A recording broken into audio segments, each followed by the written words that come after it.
Hello, all you dreamers, optimists, and junior Tomorrownauts. Welcome back to the Tomorrowland Times podcast, the unofficial home for fans of Disney's 2015 Tomorrowland movie, its prequel novel before Tomorrowland, and the alternate reality game that introduced us to its fictional universe all the way back in 2013, The Optimist. I'm Nick. And I'm Hastin, and today we're continuing our limited series on the show, the Before Tomorrowland Book Club, celebrating the 10th anniversary of the prequel novel written by Jeff Jensen and Jonathan Case. Last week we covered part 1 of the book, and now it's time to dive into part 2, chapters 10 through 20. That's right. The middle chunk of the book in a 3-act story. I sense even before we had read this, we knew part 2, we're going to be getting into the dark night of the soul. And indeed, we waste no time carrying over directly. Part 2, July 3rd, 1939. Day 1 was part 1. Part 2 is day 2. This is a truncated story, lots of points of view. Where are we beginning? We're beginning with chapter 10, in which Clara is illuminated and Lee is not. Sloane House, New York City. Lee looks after his mother as she sleeps in their room at Sloane House. He remembers the day he learned about her cancer diagnosis. We learn that his father hit the road partway through her first round of treatment in an attempt to cover the mounting medical bills. Downstairs in the cafeteria, as Lee gets coffee and breakfast for himself and his mother, he spots a muscular man rigidly reading a newspaper who he assumes must be military. On his way back to the room, he hears his mother scream. Inside, he finds Clara staring out the window through the glasses she had been given by the Faustus unit. She describes visions of a futuristic cityscape over the post office across the street. She convinces Lee to take a look through the glasses, but he sees nothing. Clara grabs a frock and storms out of the room, determined to see more, as I'm sure all of us would hasten if we had been seeing what she was seeing. This is a great little intro, carries us over from the last one, and by gum, don't we wish we all had a little pair of futuristic bamboo glasses here. I found the part with his caregiver's journal really interesting, and you could really tell there was a lot of personal things that got pulled through. Also, too, I love how he was just ready to bail on the whole thing. Once she started hallucinating because of her condition, he's like, we'll change tickets at Penn Station after breakfast.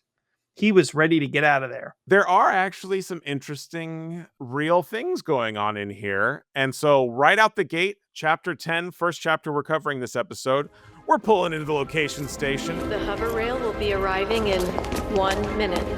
The hover rail... Beep, boop, beep, boop, beep, boop, beep, boop. All right, so we've already covered the Sloane House YMCA that they were staying at. But we actually do get a little bit of a landmark here, which is she looks out the window and says she sees this futuristic cityscape on top of the post office across the street.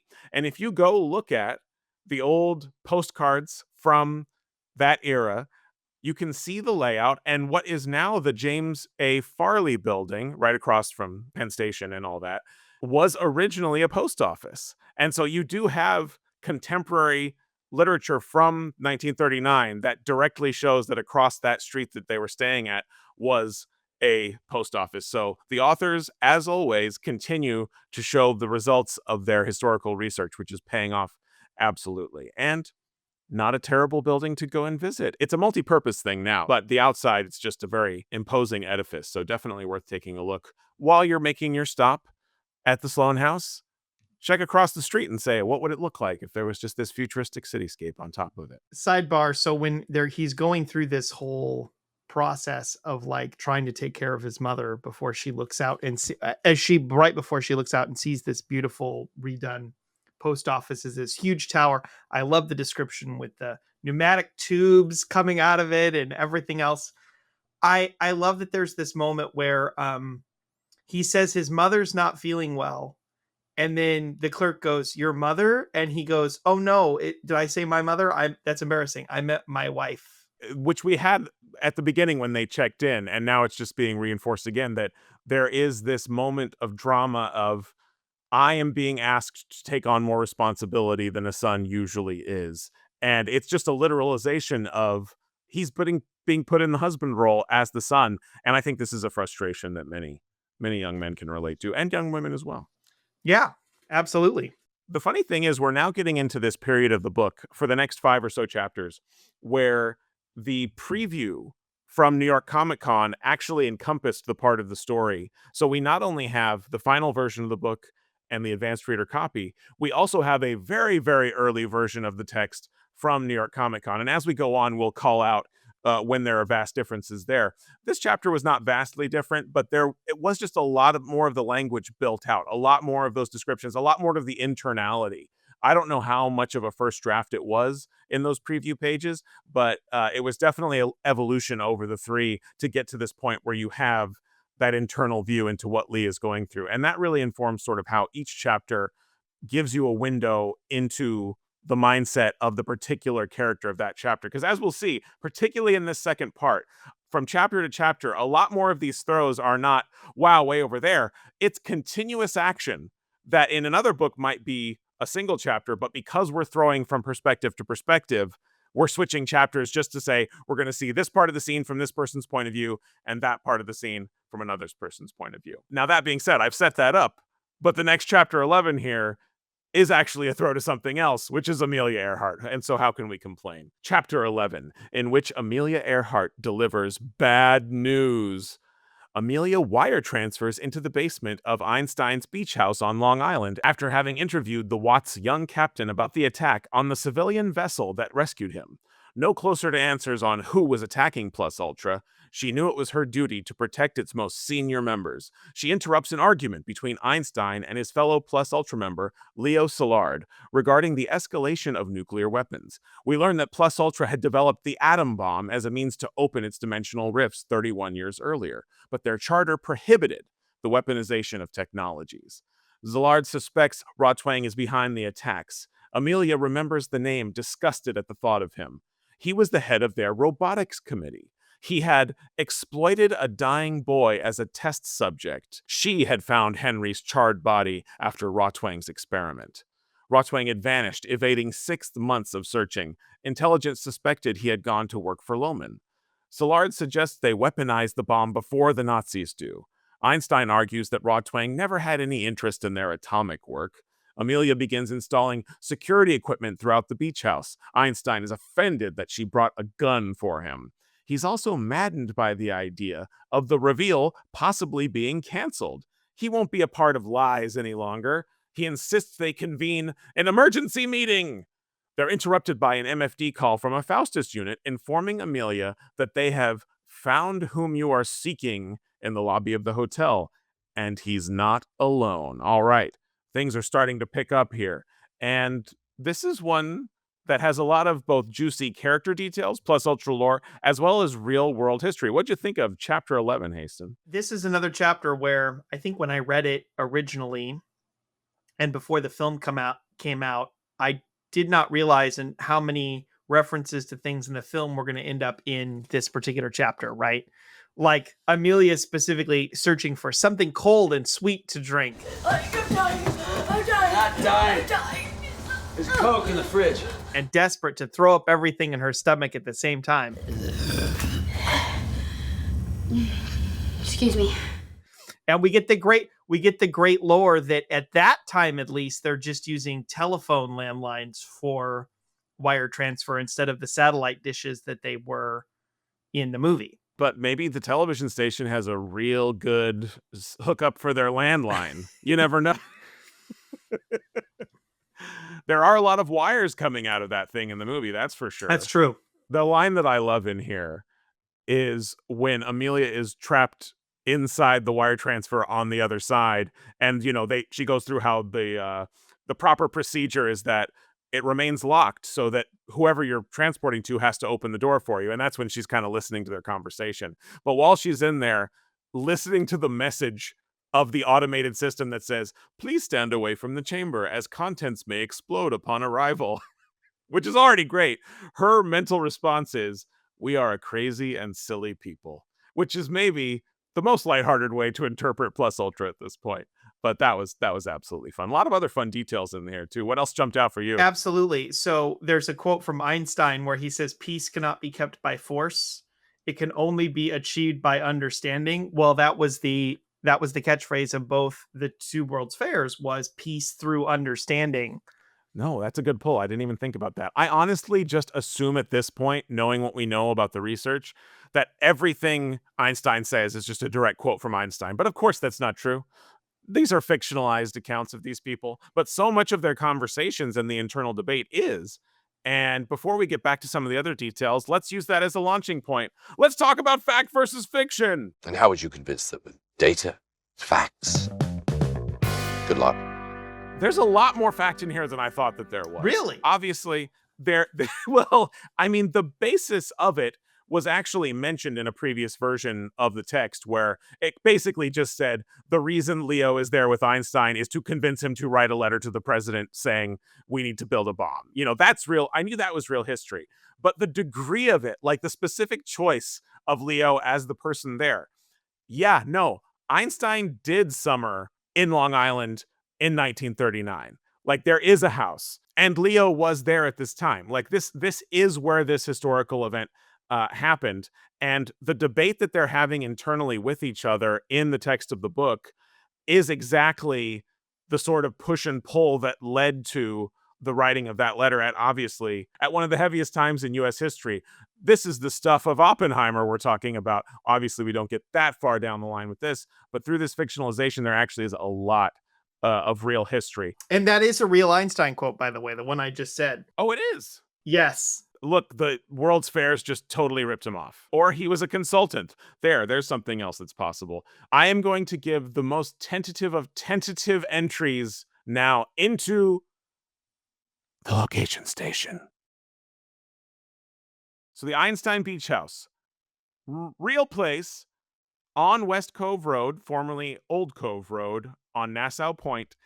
It is a private residence, though, and it really isn't one of those ones that they even want people flying by, so we can't in good conscience say that you should go there. But if you're generally in the area, Nassau Point on Long Island, I do think that you can at least get in some of the sea air. And the sea air was something that was specifically mentioned because, Hastin, I like that you called out that there are so many references to the film. Obviously, the biggest one is the wire transfer. But in one of the bigger changes from the earlier drafts, originally Amelia flew there. And we have this whole bit of business where she's getting off the plane, walking up the pier, going into the house. And we actually don't hear the argument between the two. We just know what they're there to talk about. So I like that in this version of it, not only do we get all the juicy stuff of the wire transfer and obviously her craving some delicious Coca-Cola.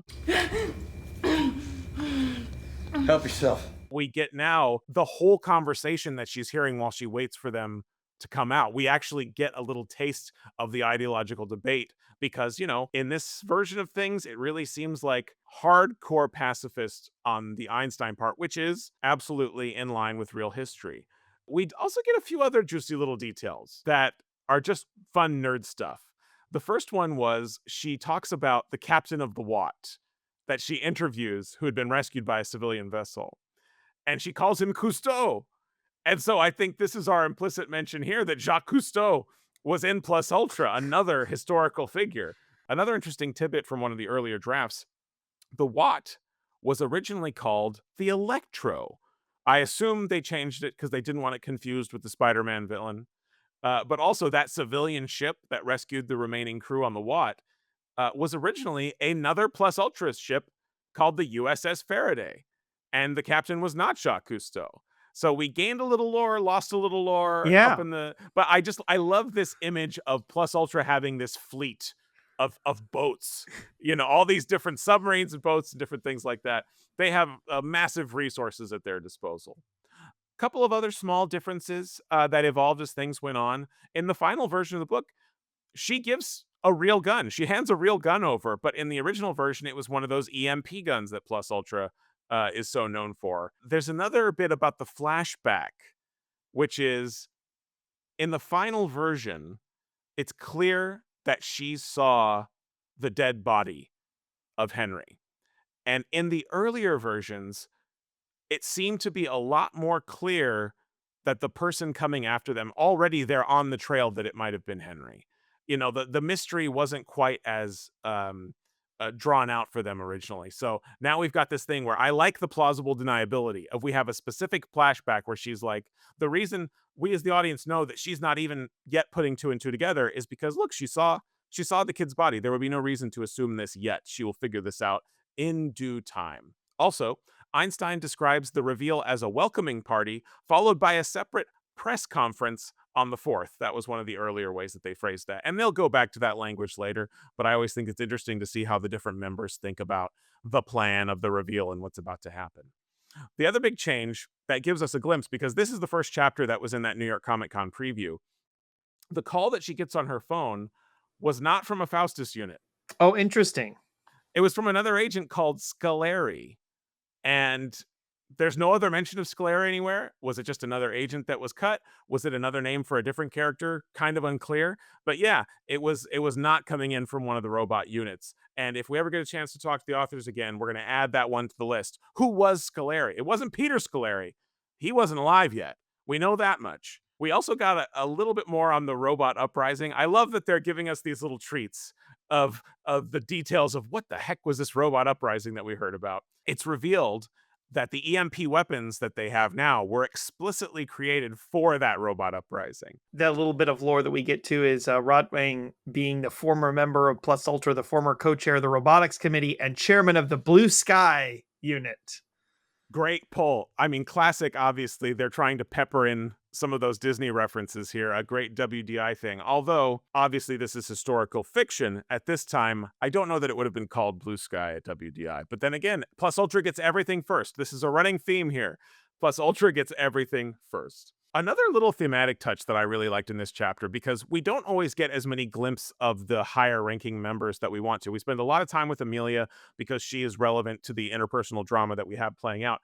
But I just love this little glimpse of Einstein saying, "My life is not more precious than anyone else's," which is going to be very much in contrast with some of the other historical Plus Ultra members we meet later. And I think it's to the core of what the debate around Plus Ultra is, because ultimately the mythology of Plus Ultra is a metaphor to a certain degree for classism, right? And it's the idea of, why did Plus Ultra fail originally? I think personally what the movie is trying to say is that it was these great men of history that kind of removed themselves, and that kind of elite separation that kept trying to reveal itself to the world, but as we're learning in this book, never did, was part of the problem. And so when you see the type of people that Frank and Casey recruit at the end of Tomorrowland, the movie, it's a very different looking clientele with very different jobs, all levels of the social strata. It's just the dreamers in all walks of life, not just the great men of history, not just this idea of the one great man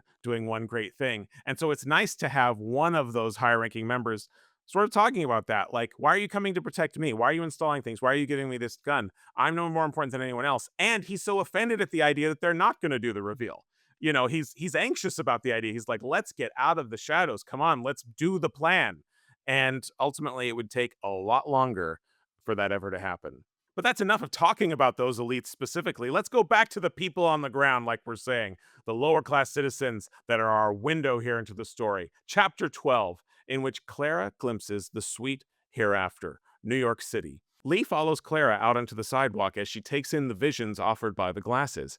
He wonders if this is what her final days will look like, him playing into her delusional fantasies. But then he hears a voice he recognizes issue from the small speaker grill on the glasses. Orson Welles. The voice guides them to look at certain locations transformed by the glasses. The Empire State Building was now Tesla Tower with a giant spherical cage of electricity on top. Lee was frustrated he could not see anything, and he tamps down his mother's excitement for the sake of focusing on her health and safety. They eat a quick dinner as Clara sketches the visions as they continue to the New Yorker, the final destination of the welcoming party indicated by Orson's narration. When they arrive, a bellhop greets the bespectacled Clara as a fellow visionary and instructs them to head up to room 3227. Before the elevator doors can shut, a meaty hand shoots in. It's Henry, impersonating a Plus Ultra escort for the rest of the tour. Oh no, he's got them in their clutches. What is going to happen? This was a fun little chapter, and the theme that generally emerged for me on this one was in regard to Lee and Clara. It was this idea that she was the dreamer. She was getting excited. She was getting invested, and he saw her spirit come alive. But then he, just by dint of being worried about her illness, starts to represent this idea of survival mode and bringing her back down to reality. And I think this is something we can all relate to. This is certainly something I feel in my life. You can get swept away in these flights of fancy, and the littlest indication of, oh, no, wait, you have to survive as a human person, not just for your physical safety, but your financial safety and the decisions you make that allow you to continue on, you can get swept out. So it's painting this dynamic of survival mode versus imagination. And to me, that's not just an interpersonal observation, that's also a social and political observation. Because I think the whole point of social welfare and having these safety nets for people is so that while we can never fully get people out of worrying about their survival, we can make sure that they're not constantly stressed and tied into a not being in survival mode. And when that happens, the imagination is born out of that. You need that. And certainly that's part of what Plus Ultra is looking for in this other dimension, to find this place where they can just have their imaginations run free. So I loved the way that just this little character moment spoke to some of the things that I think this story is talking about, and some of the progressive values that are represented in what the story is saying, even if Plus Ultra themselves doesn't always live up to them. Yeah, and I loved his little clue to it being real was Orson Welles' voice through the glasses. And then he's like, Yeah. oh, she's not crazy. And then he's kind of swept up with it as much as he can be. And it brings into question levels of what is real. It's real in the sense that she's not imagining it, but then he has to move on to a secondary level of questioning, in which Orson Welles is the perfect historical figure to cast for this, because of the War of the Worlds and the sort of myth around that. I don't know that as many people actually thought War of the Worlds was real, but the myth of Orson Welles is this idea of his drama was so convincing that it made people believe it was real. So now Lee is on the precipice of it, stepping into the next step, which is okay, something is happening, but what is that thing, and what is the level of reality of that thing? Thank goodness it's not in my mother's head, but now let's move on. I don't know if this is a nod to Brad Bird and his directorial history, but I love the Orson Welles, your task, should you choose to pursue it,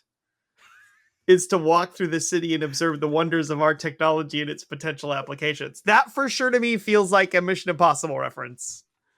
Fantastic. Never didn't catch that at all. You're totally right. I feel like that kind of has to be a Mission Impossible reference. Great pull. We're not just getting history. We're not just getting Disney references. We're not just getting theme park references. We're getting the Brad Bird references in here. And look, the man's name is on the cover.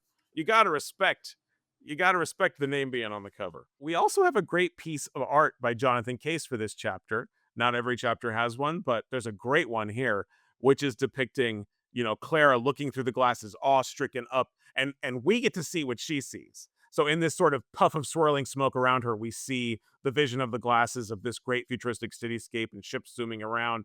And then you've got, Lee next to her, kind of squinting, looking at the comic and wishing he could see. This is a great little illustration of the two of them. I found it really funny that like now 10 years later, that the only reference to like floating sidewalks and things of the future that I could think of was Megalopolis. There's a credits block that also has Brad Bird in it in the special thanks section. So, we're all swimming in the same interpretive pond, Megalopolis, interesting double feature with Tomorrowland that I encourage everyone to partake in, perhaps at the end of their book club. Now, the floor and the room number that they are going to, the one that we did almost a full episode talking about our mistaken wild goose chase with, we finally reached there in the book, and I'm happy to say that it's not taking us nowhere any longer, because it's taking us into Location Station. The hover rail will be arriving in 1 minute. The hover rail. This probably also could have been filed under Fact versus Fiction, but Tesla's infamous room that currently still has a plaque in it, in the real world was room 3327, and this location in the book for the Plus Ultra showroom is 3227. So you can either imply that they didn't want to tell you the real room that has the Plus Ultra history, or we can just say it's all in fiction. We can get our no prize for having a headcanon that Tesla's room is on top. Tesla designed the antenna to observe every kind of frequency out there, subspace, transdimensional, you name it. And they found exactly what they were looking for. And then Edison tried to take credit for it because these two hate each other Frank. because of alternating. Stay on topic. Only a few changes from the earlier versions on this. When they're describing Tesla Tower with the big cage on top, because they've already mentioned Wardenclyffe earlier in the book, they don't need to mention it here. But in the earlier text, Clara just calls back to it. just like in the picture in the Viewmaster that she got, she makes the direct correlation. It's twice as tall as the existing Empire State Building, and it looks like Wardenclyffe on the top. What's interesting is in both the New York preview and in the advanced reader copy, they take the bus to the New Yorker. But in the final version, they walk. And I'm going to assume the reason for this is because they looked at a map and realized no reasonable human person would get on a bus to go this short of a distance. Correct. And also, I also think too that it's like, well, you had that great scene earlier with them riding the bus down the Avenue of the Americas. And so, it's like, well, you wouldn't necessarily want to do that again. Plus, it's like she's supposed to be, walking around with these glasses and like, seeing the future. And they get into the New Yorker. They get in there. They're excited. They're heading up. The meaty hand stops the door. And this is another one where we're going to just have continuous action from one chapter to the next, but we're switching perspectives. The next chapter is Henry's chapter, and that's chapter 13, in which Henry hears more broken promises. The New Yorker Hotel. In the elevator, Henry asks to confirm their comic book. Lee flips through the pages, and Henry scans them, shocked by the contents. Tomorrowland was real. He'd suspected as a boy, but Plus Ultra lied to him, and now they were willing to reveal everything to the world. Whatever their reason for doing so, there must be an ulterior motive, and he had to stop it. Clara assumes Henry is a hired actor and breaks the fiction by asking how he auditioned. Must be a New York stage actor, right? She shows him her sketchbook with her own imaginative ideas for how to improve the vision shown in the glasses. If he was real Plus Ultra, this would be a pretty bold move for her. Now they reach the designated room, and inside they find Plus Ultra's showroom of the future, filled with kiosks that reminded Henry of his childhood visit to the Santa Monica Pier. A recording of Orson Welles greets them and instructs them to check the guest book at the next quarter of the hour to learn their next destination, with the promise of meeting the father of Plus Ultra, Tesla himself. A dedicated screen announces the reveal and teases the otherworldly energy source that powers their efforts, the grid. With not a digital frontier, but the power to warp time and space and send man into a land they call the new frontier. Not a digital frontier. The new frontier. The grid would be Henry's target. After Clara finds a virtual baseball game she thinks Lee would love, she finds her son staring at a presentation on future medicine with the promise of curing mankind's ailments. They both look at each other with tears in their eyes, their affection triggering the miserable Henry. Now, that ends us on chapter 13. So many great little details in here, and don't we all wish we could visit this showroom? I mean, come on. Yes. I mean, it was the first thing, it was one of those cases where it was the first thing of like, oh man, if I would have had unlimited money and budget and done the marketing at New York Comic Con, I would have included this chapter and then built some version of the showcase. Would have been awesome. I love the idea of her breaking the script a little bit here, of going like, there's a line where she goes, "When did we start the game?" It's sort of a game, isn't it? It's a very mom thing to do. Yeah. I love the falling in, falling out. Lee being like, this is all for fun, right? I mean, it's gotta be, They're struggling. This is their threshold moment. They are facing the reality, but their normal life makes them think this can't really be possible, right? They're not really going to do this.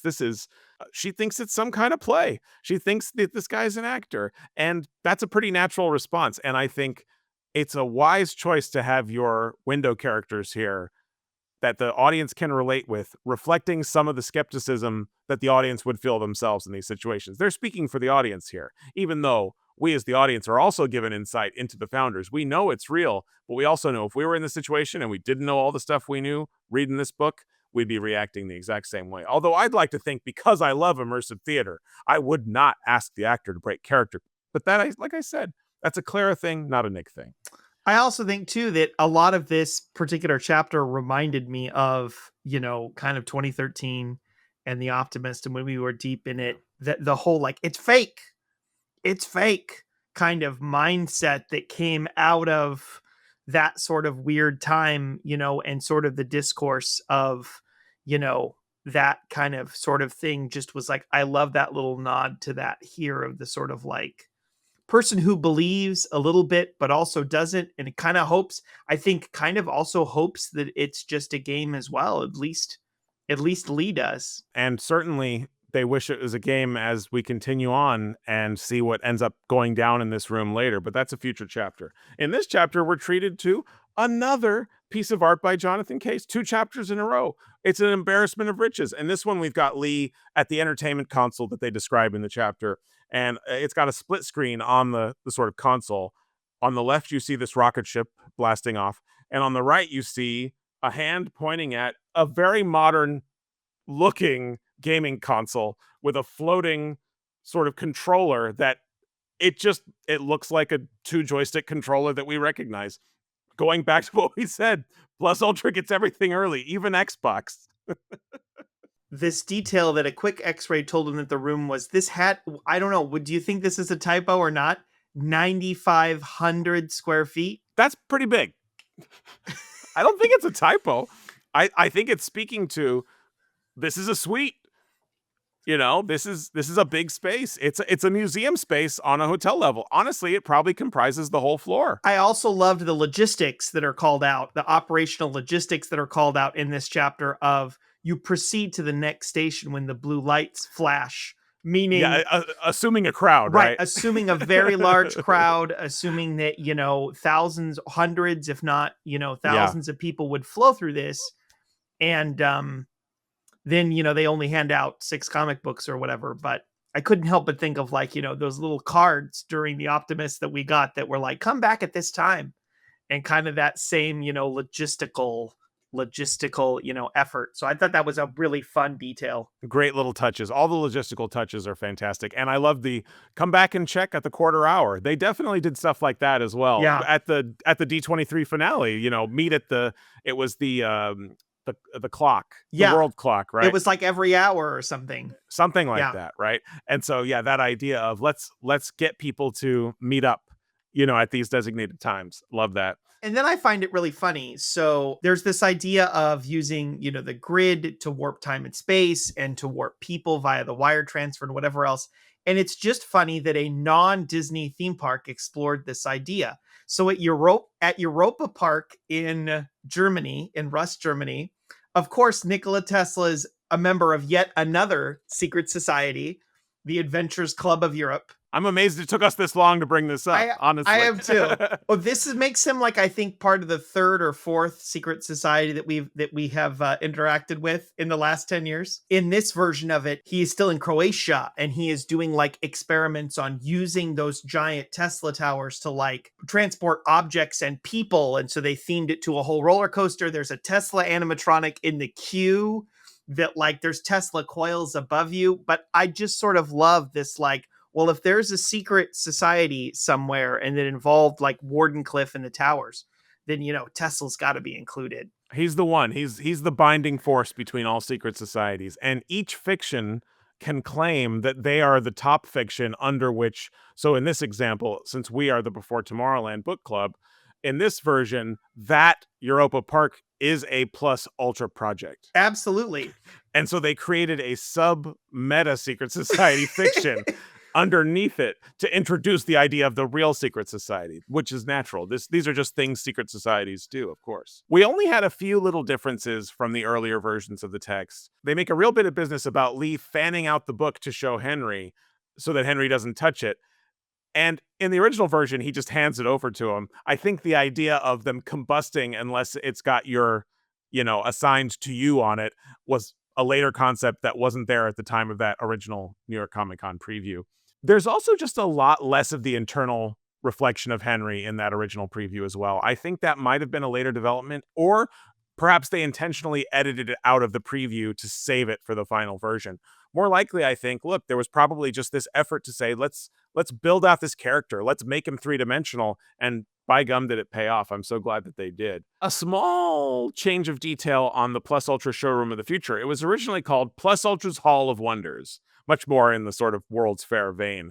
And there's just a little bit of a different description from Henry's perspective on what he's seeing in that room. Black and white animation. A new narrator took over for Orson Welles. A bombastic voice making wild speculative claims. It was as if the narrative was baiting the viewer to question its credibility. Henry wondered if perhaps the video was two things at once: a disclosure and a test. The implicit question, can you believe this?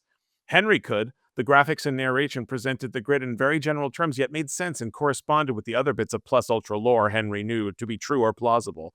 Described as a derivation and evolution of Nikola Tesla's particle beam technology, the grid was depicted as a vast lattice of intersecting electrical coils located off the eastern seaboard of the United States. The video ended with a quick succession of shots on futuristic megastructures and an exotic landscape. One of them included a gleaming factory producing scores of humanoid androids, a next generation iteration of the Faustus, something closer to what Henry had become. The video left many questions unanswered, but whatever the full story, Henry now knew one thing for sure. His target, the grid, was the gateway to another world, the source of Plus Ultra's power, and the manufactory for its mechanical animal future. Shut down the grid, shut down Plus Ultra, save the world. Could it be that simple? Henry hoped it was. I kind of like that passage. It gives us a couple different things. It gives us his, warped sort of perspective. He's still hanging on to this idea in this version of it that Plus Ultra wants that mechanical animal future, that lie from Rotwang that he still believes. In the final book, he still does believe lies from Rotwang, but they're much more believable lies to what Plus Ultra is. And I love how he phrases his little motivation. Like, it tells us exactly what he's getting out of this. And the air of mystery in the final version of the book is always sort of making you, the audience, ask, well, what do you think they're getting out of this? Because they're going to reveal it later, so why give it away now? This was another one of those instances where they just openly, in the internal narration, told you exactly what he thought he was getting out of it. But it's a little bit more fun to see those things play out when we're meant to learn them. Also, a great little passage of him judging them and their reaction. These poor dupes. How long would he have to endure the spectacle of watching them fill their eyes and minds with the false promises and lies of charlatans and their snake oil futurism? I love that. What's the next step in this farce? How long would he have to suffer these two fools where they dawdled through the same old promises made by the same old men? I love this. And I love snake oil futurism because that's one way you could describe it, because as yet these promises are undelivered. So won't be delivered in this book, nor necessarily until the last act of the film. I appreciate that there's a little bit of not ruining that moment. Henry saw tears in their eyes. Wouldn't that be something? Said Lee, when they see the illnesses being gone, and kind of not removing a bit of that hope, I think was the right move, rather than, being too pessimistic about their respective situation. Focusing on the humanity of Henry that is suffocated inside this mechanical body rather than just the revenge that he's feeling. Because revenge turns us into machines ultimately. Right. And you're right. That was a wonderful, tender moment that I like, that this is the punctuation mark on the end of this period for Lee and Clara of their doubts, and breaking the fiction and doing all this. And we just wonder, even if you have a character like this saying this is frivolous futurism or whatever, what is the point of futurism? What is the hope of this? Why? What are we actually reaching for? It's not frivolous. You have a moment here that shows why it's not frivolous. The hope that it gives people is not frivolous. The hope that lets people dream that they might survive long enough to see these things come to fruition. That's real personal stuff. And so, perfect little moment between the bonding of mother and son there. I loved that. That was the best way to end on this chapter here. Another continuous one, though, leading into chapter 14. We're staying here. This is the salon. This is the Plus Ultra salon. This was an important place for the reveal, and so we're staying here for a while, and we're once again cutting perspectives. Chapter 14, in which fools rush in. The New Yorker Hotel. Duquesne and the Nazis arrive at the New Yorker disguised as a film crew for Joan Crawford to get through the lobby. Once in the elevator, they prepare their stowed EMP shotguns to attack the Welcome Center room. Rotwang hated this plan. He wanted to wait until the HS-1 was alone, but Lohman wanted it captured now. He wanted to immediately lead a charge into the other world to claim his treasure. Duquesne forms a plan in case the situation turns into a real Western, which the Nazis struggle to understand and pronounce Westen.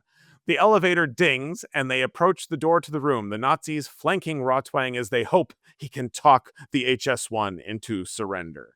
This is just some real action business here, isn't it? This is like the heist movie, the tension, the thriller, getting ready for the big showdown, the two sides of this. The heroes and the villains are coming together for the first time, but the chapter ends us on that tantalizing note of Rotwang approaching the door. First of all, I love the throwback to a Faustus robot dressed as a bellhop. We knew that from earlier.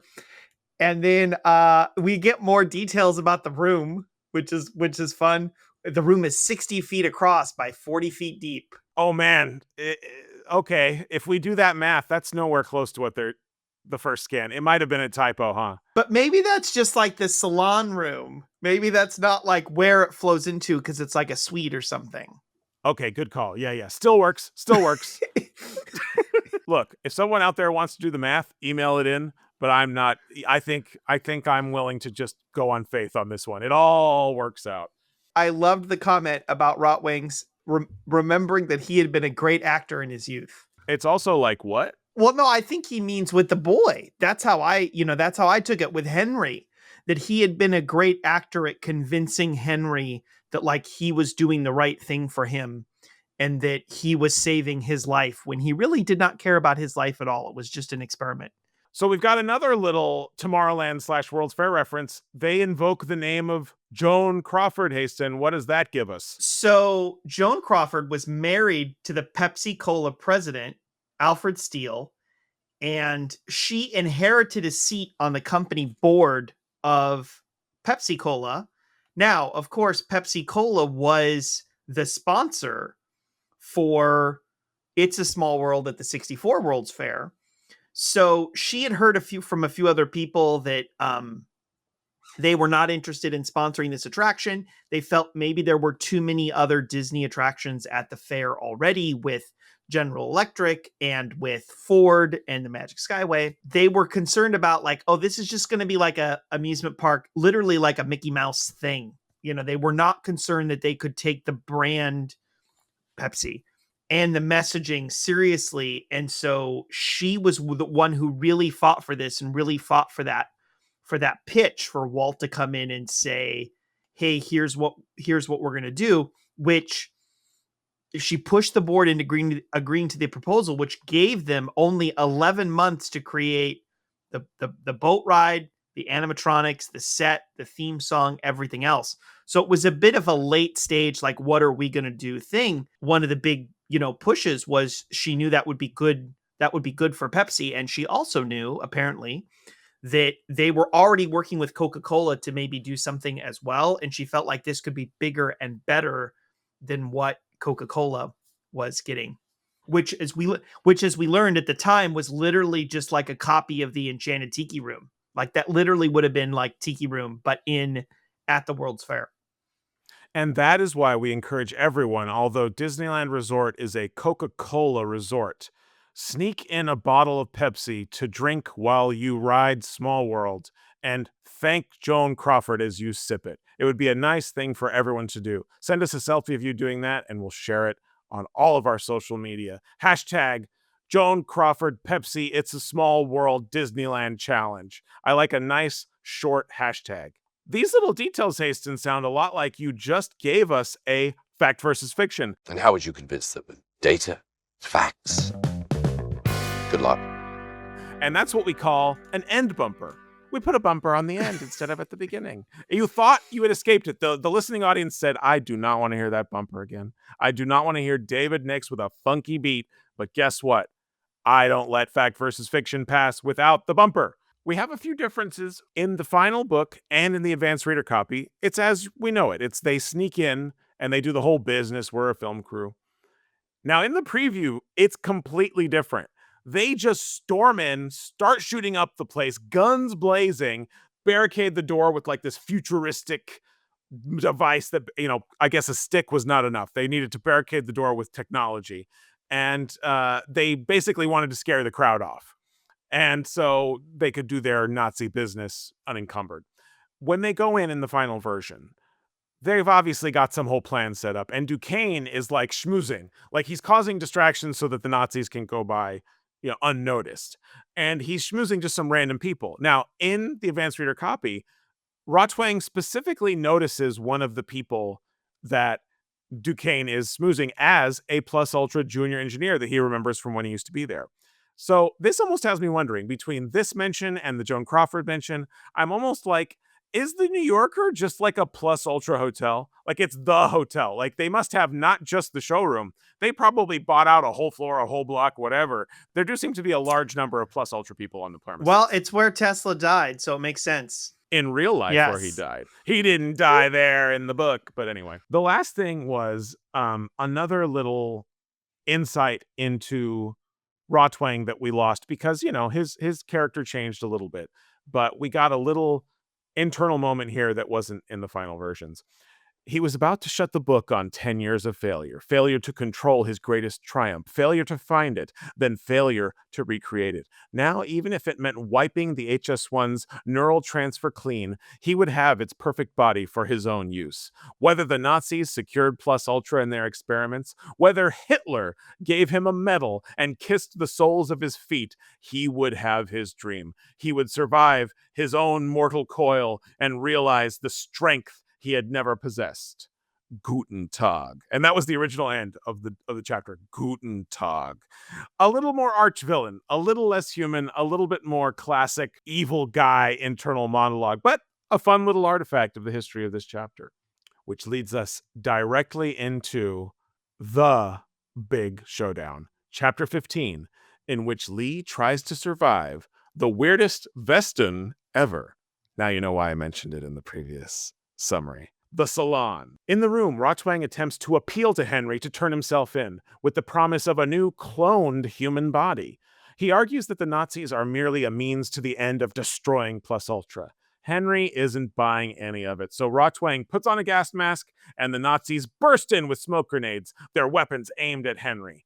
Lee watches in disbelief, but Clara is enjoying herself as if it was a theatrical production. The Nazis fire on Henry, and Lee attempts to protect Clara and convince her this is real. They are pulled into a stairwell by a blonde woman they've never met, Amelia. She guides them to the roof, where a dangling rope ladder, seemingly suspended in thin air, awaits them. They look back to see a damaged Henry following them and make the climb up the ladder to escape.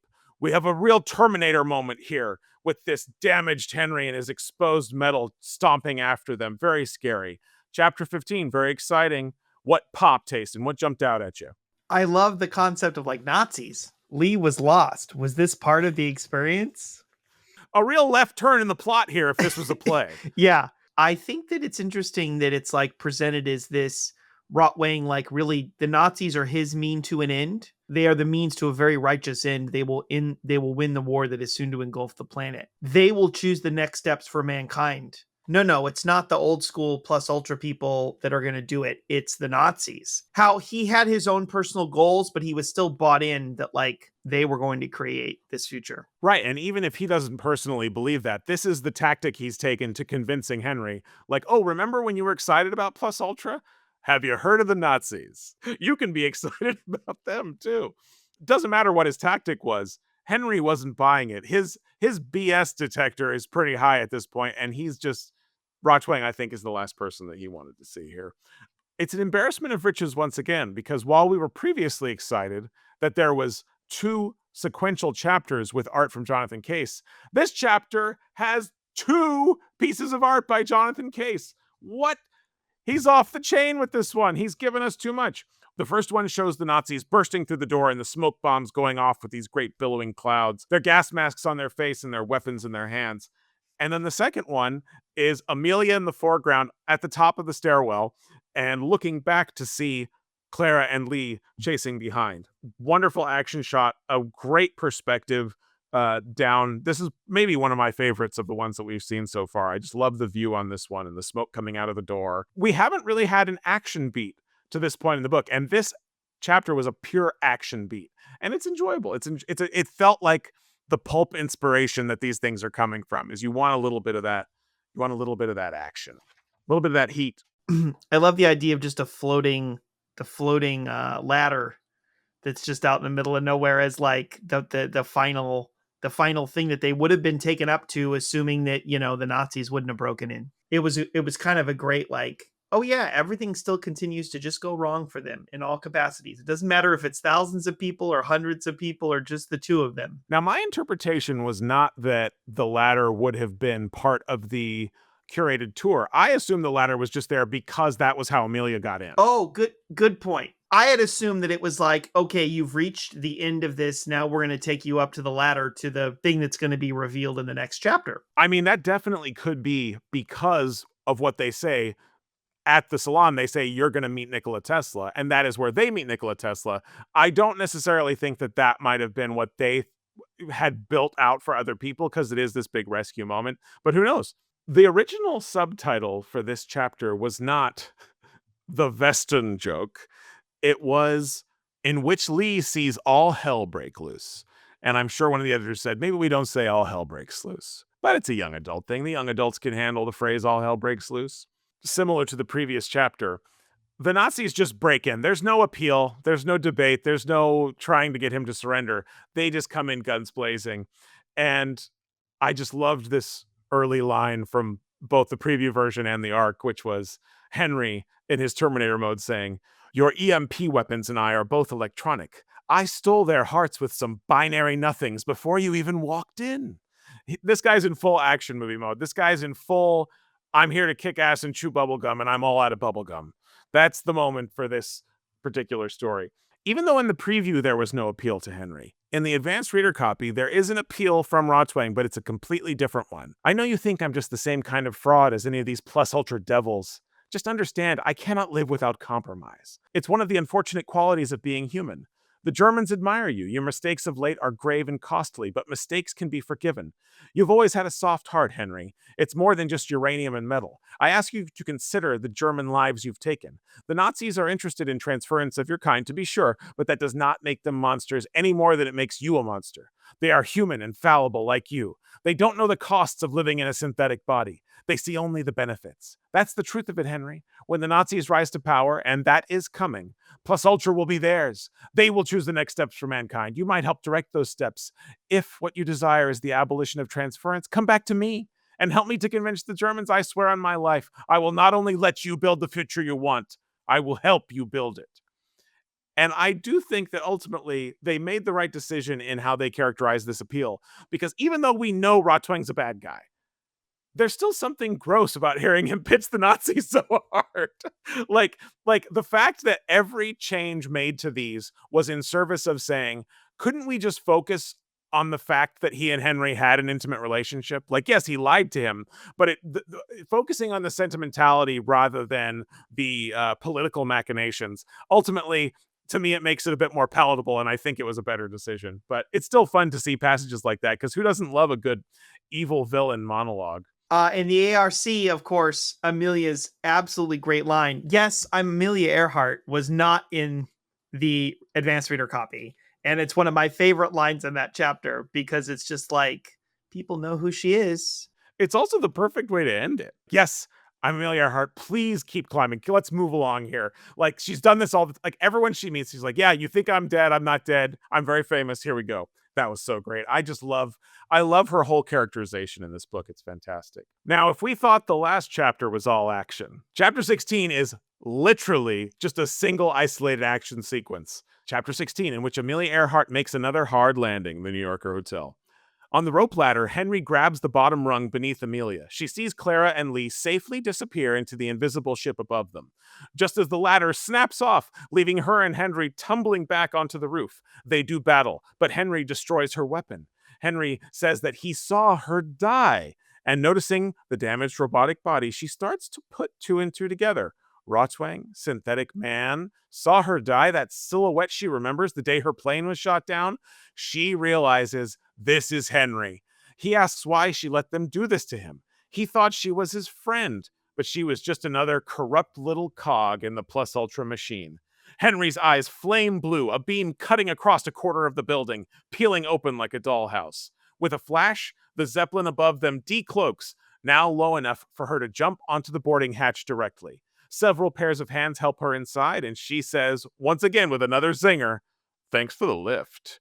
Yeah, I'm realizing she's just the ultra cool security guard macho character in this. She gets to say all the cool, or maybe like Lenny Briscoe in Law and Order. She gets the cool one-liner at the end of the scenes, you know.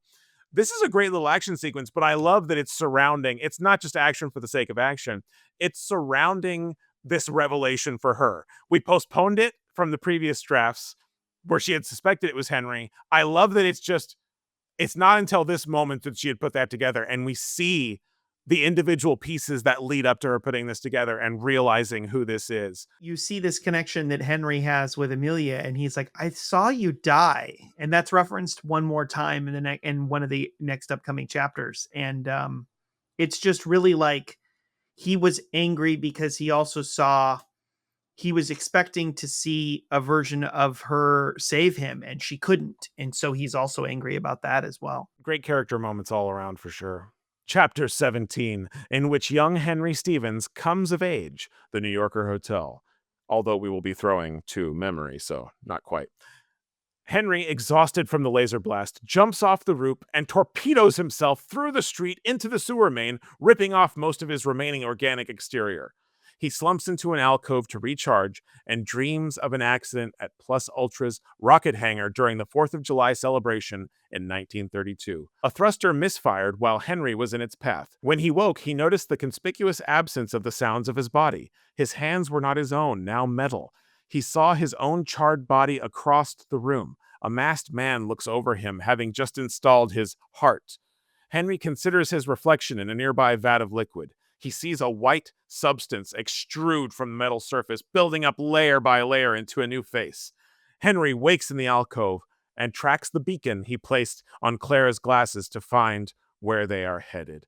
If the last chapter was an action beat, this chapter is a horror beat. It's body horror, waking up in this new body, and then this skin goo coming out all over your metal skeleton. Creepy Terminator stuff. Love it. Scary. We need a little something to keep the kids up at night. Also very Westworld, a year before Westworld was on, was the first season of Westworld came out. It calls back to our primordial essence, and I will say no more to mythologize why so many sci-fi stories use white creamy liquid to create their robots. We have said as much as needs to be said. For further reading, watch Westworld. All 4 seasons streaming nowhere. Oh, that's right. To be fair, Tomorrowland was not streaming anywhere for the longest time either, so. There's just something about sci-fi. Sci-fi with robots and creamy goo. At the very least, unlike the Alien films, where the robots literally, when you cut them in half, milk spills everywhere. At least in Tomorrowland, when they hit the automatons, it's just wires and sparks and stuff. Little details jumps out. Obviously, we are suckers for Plus Ultra lore. If I could think of a clever name, I would have a bumper for Plus Ultra lore. Write in, folks. You got a funny name for us to talk about Plus Ultra lore? We'll do a bumper. But Henry studied at the Underground, which is Plus Ultra's school for young recruits. I like to imagine this is the Underground, also what Frank Walker would have spent his time in before he was kicked out, Yeah, with it, those shots when he's with Athena, in that like laboratory.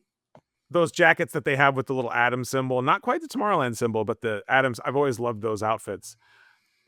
I also love the detail about him being in the Underground and like not having to do all the stuff that all the other kids at school have to do. We also get a reference, another lore reference here to the Columbiad 2. Yes. From the comic, we see it in its original formation, and they're working on the Columbiad 2. Again, not the cleverest names.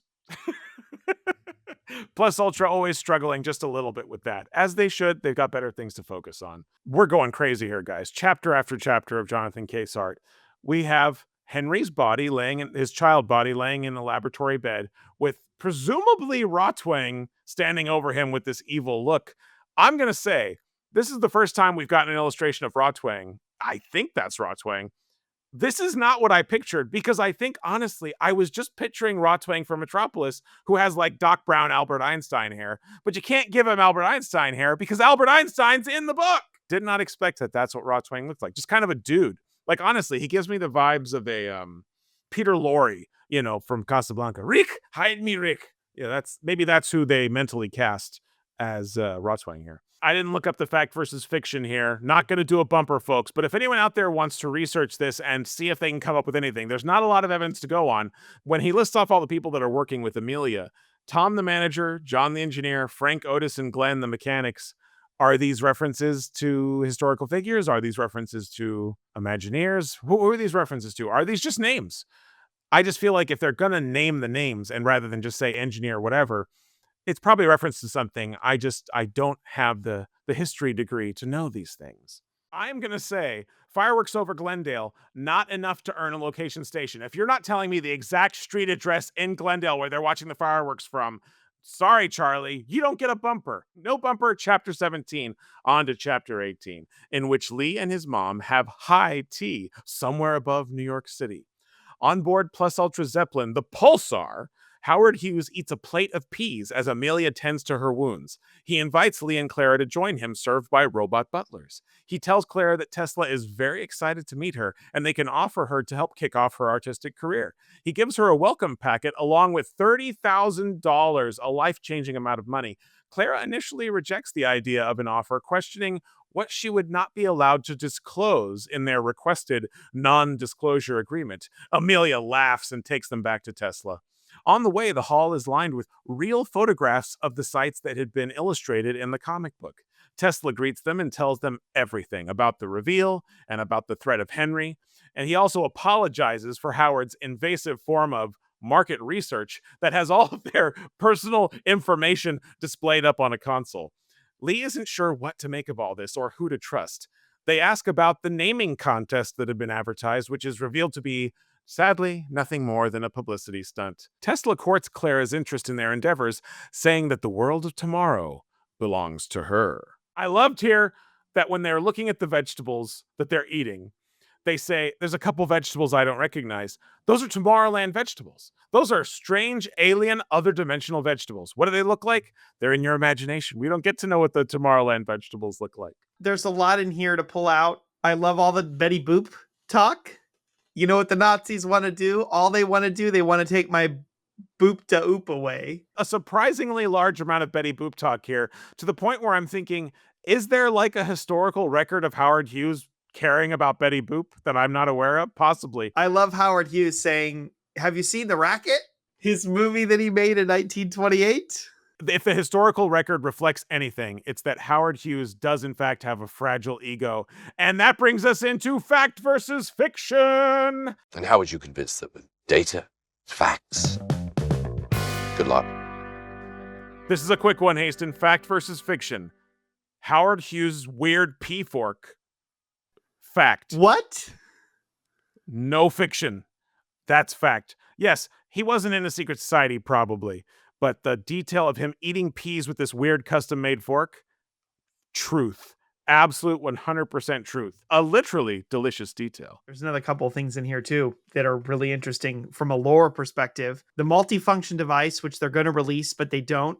And then we also get, I love this, I'm also staffing a department to design packaging for a whole line of Plus Ultra products we'll soon be releasing. He would. I love this dialogue between Hughes and Clara and how he's totally bought in on her and how she's not really bought in on just being swept into this and just, no, you're in. And, I love the we're just country mice, You do get also a little extra Plus Ultra lore when, they're asking Amelia questions about clarifying, sir, is all this real? What's real? I don't know what to believe. And she's pretty, again, brash old Amelia Earhart, who I love. She's like, Plus Ultra's founders didn't keep the best records, and the old timers either don't like talking about the early days or they don't want to remember them. However, it works best for their personal interests. Even second and third generation members like myself don't know the whole story. I like that. I like adding in a little bit of doubt where it's like, yeah, we're giving you the story of Plus Ultra in this book, but even the Plus Ultra members don't know the full story of Plus Ultra. This is not some meticulously designed thing. This is a collection of humans who aren't necessarily going to keep the best records. And so your mileage may vary. Believe what you want to believe. Have your own headcanon about these things. Another interesting story detail that came out in regards to their discovery of the energy from the other dimension, that even at this point in the story, 39, Tesla doesn't actually know when or where that other dimension resides, only that they can access it and it has its own unique properties, physics, etc. It's fascinating because some of that confusion reflects onto the film as well. The audience often will talk about Tomorrowland as the future, or that the movie is about time travel, even though it's more about dimensional travel. And certainly Jeff Jensen has talked to us previously about his ideas for a potential movie sequel that would have twisted the idea of it being an alternate Earth, and perhaps it was in ancient times or what have you. But I like that in the movie, it's pretty much just, no. It's Earth just in another dimension. It's just an alternate Earth. We actually get a little bit of reference of this in the comic book, kind of jumping back to our first episode, where they're like looking over a map of Tomorrowland, not called that in the book, and there's like the standard, like I think it's like the Seattle area in the picture that's like, implies that this is another Earth but different, which I thought was interesting. And on a thematic note, I'm thinking back to what you said about the country mice. This is a perfect reflection of what I was talking about in the last chapters about the idea of Plus Ultra representing this class division, right? And the idea that Howard Hughes thinks he can just spend his way into bringing her into the society. Because, yeah, in 1939, $30,000, Lee says it explicitly, it would have changed their entire life. There's nothing they couldn't have wanted to do that they wouldn't have been able to do with that money. And so the temptation of that, of lifting people out of their poverty and bringing them into the fold, Clara is insistent that that's not the reason she would ever join something like this. And I think that's just a very interesting dynamic and represents perfectly that internal conflict that I was talking about earlier. The idea of that elitism, that classism at the heart of what eventually rots this whole thing. It's just beautifully reflected here in this pompous, ridiculous caricature of Howard Hughes, who's just a perfect inclusion here. I was just going to eat crow a little bit because I keep going back in previous episodes to this idea of there's something flirty going on between Tesla and Amelia, even though, look, he's almost twice her age. She's like 83. She's like 40 something. Again, I previously copped to the idea that my concept of that probably came from the earlier version. And to reinforce the fact that some of the ideas changed a little bit between the two versions, in the final version, there's this whole thing about when Amelia comes up to Tesla to introduce to Lee and Clara, she kind of has to help him up a little bit. And he's like, I don't need help. Don't touch me, whatever. And when Lee sees that, he says, I know that feeling exactly. I had that same feeling with my mom, almost giving a more paternal relationship between Tesla and Amelia. And that was not in the advanced reader copy. He's described differently. He's described as Tesla looks, so you know what he looks like. But the idea of him being described as frail or needing help and that whole interaction, that was not originally there. So I almost wonder if that was inserted to both create the parallel with Lee and Clara, but also to tamp down wild fan shippers like old Nick who want to just romance everyone together. Personal reflection in that moment when Tesla invites them to watch the screens, these giant screens that are divided into panels like a comic book page. And you see that they have been following the two of them throughout their entire adventure, starting at Penn Station, going through Midtown Manhattan from the perspective of her glasses. And Lee's a little jealous that he's not seeing a lot of himself on here, that he's just seeing Clara. But man, did I have this throwback to the WDI video at the end that's covering all of the things that, we did over the Optimist. It felt very much sort of the same. And there you were there. You popped up in a few very key moments. Absolutely. And I love the discussion about how, you and your son were chosen to be one of the first civilians, and how we wanted to tell the world the full story, but in a unique, visceral, interactive fashion. We didn't think people would believe us if we simply took out an ad in a newspaper. In fact, they've got people not necessarily believing them after they've done the interactive experience.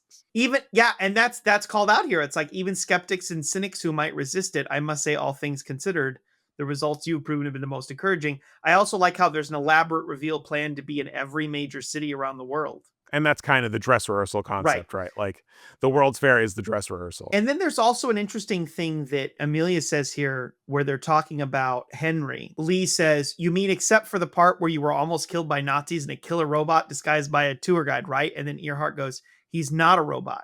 And then she blushes and she goes, sorry, it's not your fault for not knowing that, but he's not technically speaking a robot. And then Lee goes, if he's not a robot, then what is he? And she goes, he's a boy. Actually, not much older than you. And I think it's interesting to see that this chase, this struggle between Rotwang and Henry has been going on for 10 years. And in this moment, Amelia doesn't see him as grown up in any sort of capacity either. That he hates Plus Ultra. He's still this child trapped in a robotic body. But yet we see that in his reflections and in his memories and in his histories, his resentment has grown because he has grown into this resentful person.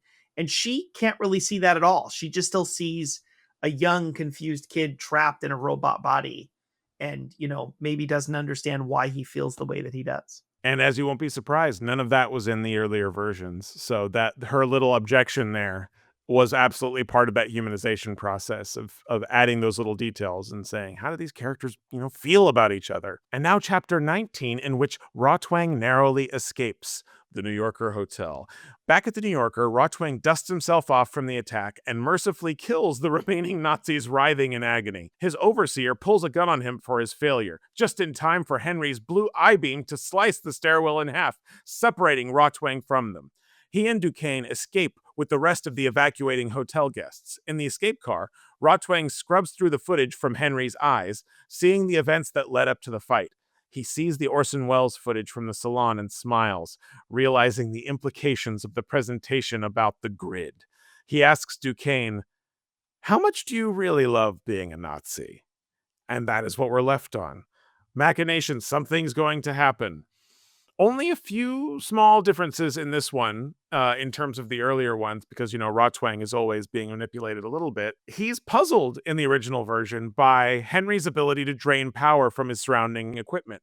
It wasn't something he installed, and he speculates it must have been a modification or something that he learned. The idea that maybe Henry is growing as he's been out there for however long he's been out there.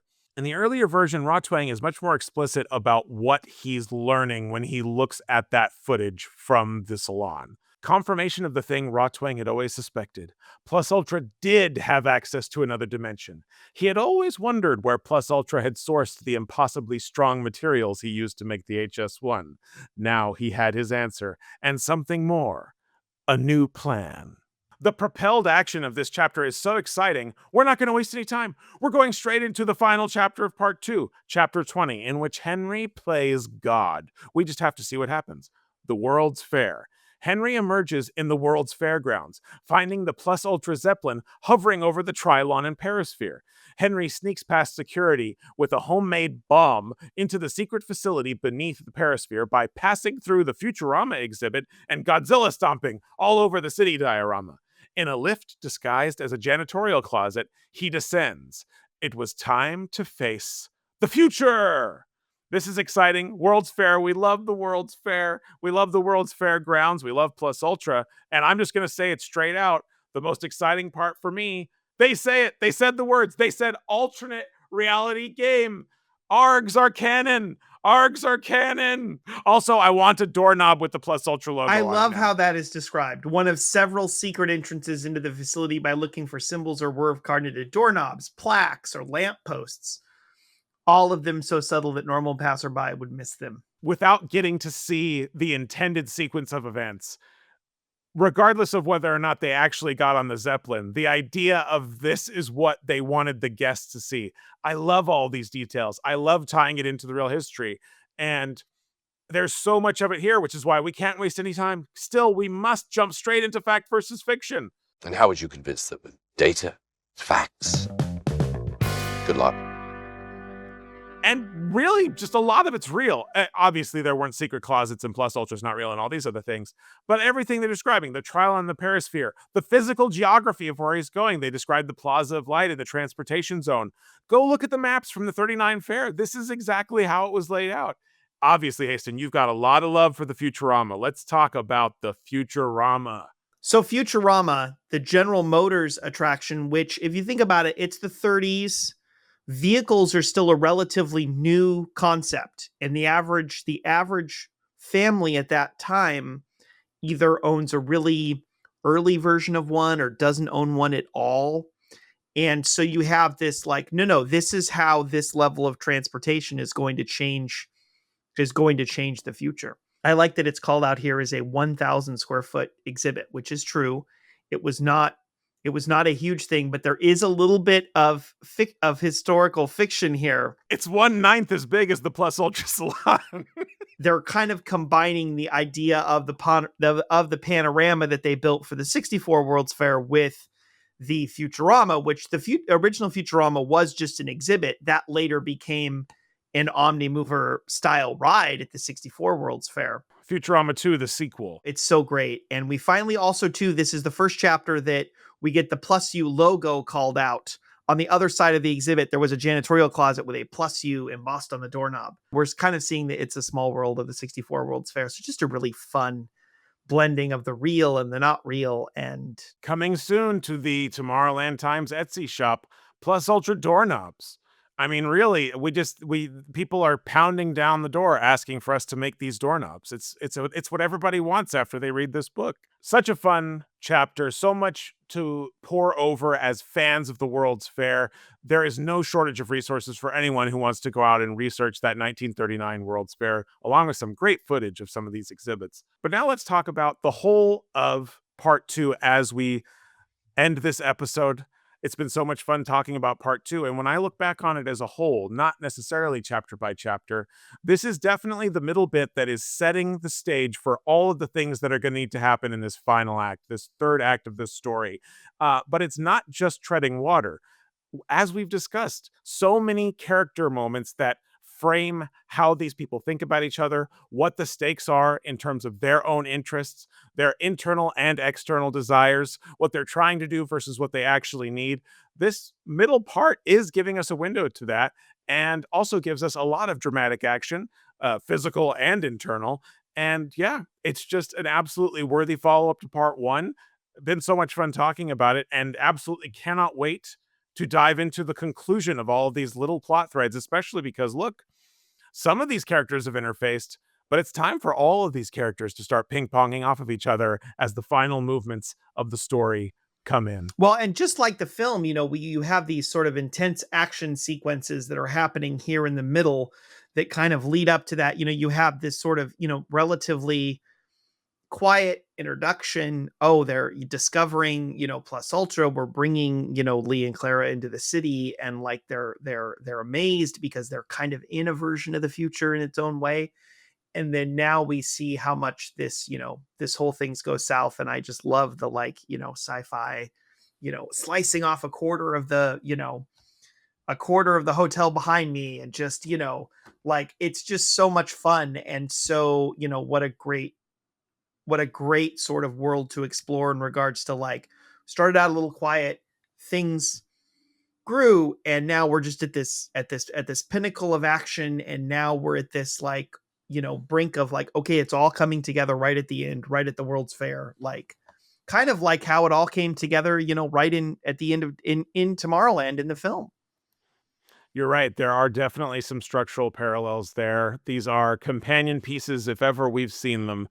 And it's always fun to dig into the lore, learn more about these characters, and really get to connect with them internally because, man, they're so beautifully fleshed out. And as we've thankfully been able to compare to previous versions, absolutely in their best form through the natural evolution of the writing process that we are lucky to have a peek into.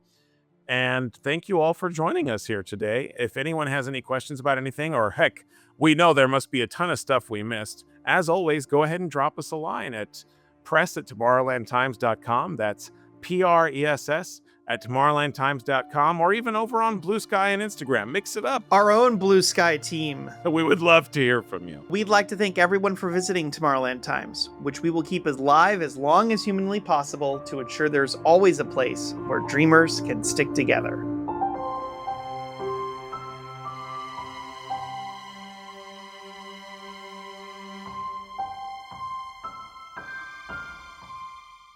Guten Tag.